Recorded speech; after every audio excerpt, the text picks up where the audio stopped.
ได้พี่น้องครับนี่ที่ว่าทางนี้เดียดยังบัด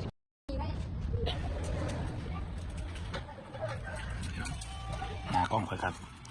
แบบว่ามันหาอันนั้นหาอันนี้มันก็เลยอยากมั่วแล้วพี่น้องโอ้หน้ากล้องนี่อันอยากรักษามันก็ต้องซื้อกระเป๋าใส่มือถือโดยเฉพาะอย่ามาห้องไปร่วมกันกับมันเนี่ยเงินมันไปหูอันนั้นหูอันนี้หนาไม่ได้มั่วโอ้อันนี้พนักงานแต่งเงี้ยคนเด้อเนี่ยนางมนนี่เกียร์เลนบักเน่ามาตะห้องเด้อพี่น้องบักเน่ามีเปียงอยู่กันเลยใช้บริมีเอาคนยี่ในทุ่งน้อยเด้เอากว่าเห็นเปียงหนึ่ง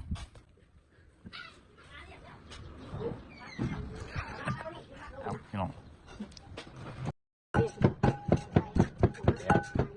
ตำแบบนี้หลังเสียบ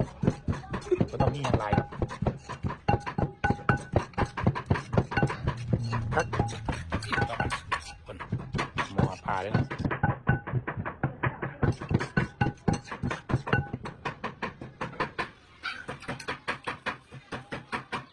แปลงไหนขาดเยอะยังแมนไม่ยังเขาจะทำมาหุ่นแบบนี้พัฒนา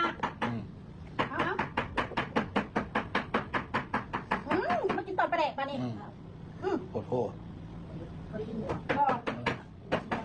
กินไปตอนประเด็กไหมพี่บ้านกินตอนประเด็กเขาเมียนเอาดีนะนี่ดีบ่กินตอนประเด็กให้กระเพราด้วยบ้านกินรสน้ำคะแนนกินนะว้ายเล็กน้ำเสร็จเอาได้เอาเกี่ยวน้ำก่อนเนี่ยมาเรียบมาที่จะไปเกี่ยวกันมันเล่น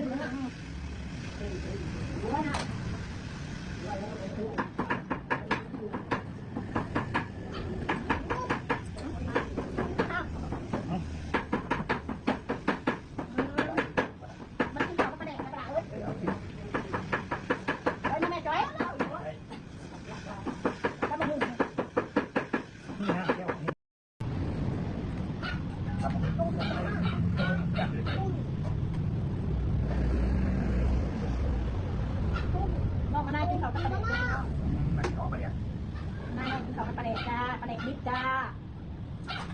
คือมันคือแมง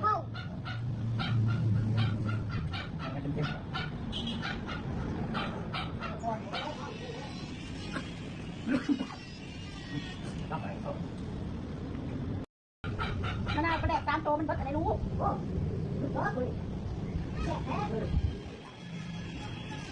เสียงหัวแล้วมาทำที่เราก็ประเด็กกินรวดเสียงหัวแล้วมาทำที่เราก็ประเด็กกินรวดกินได้สวยใส่ไม่สวยมาไม่สวยหน้าไม่สวยก็ผักบุ้งตอนนี้ฮัทกินแบบไม่เห็นมัน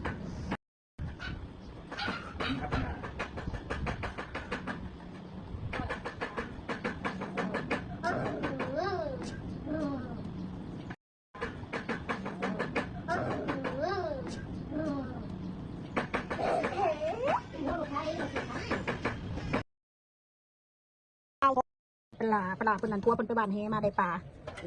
บังเอิญข่อยก็มาหน้าน้อยผัดมาเห็นพอดีก็เลยสิได้มาผ่าท้องผ่าใส่กินลาบปลาได้พี่น้องเลยนั่งลาคุณสิลาบปลาสุกินปลาดาคนงามเป็นต้มหม้อไว้หากินข้าวฟรีได้พี่น้องเลยกินข้าวเพื่อนนั่นเพื่อนนี่หอดเลยเนาะไก่เขาเห็นจะปลูกพักอันนั้นเด้อพักแพรวไหมมันน่าต้มไก่เลยที่ยางมาคอเด้อผักแพลวของพี่น้องนี่นะ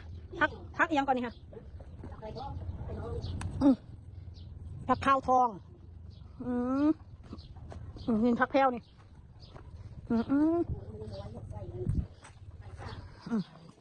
อันนั้นเป็นยังเครือยังที่ว่ามันตายอยู่นะ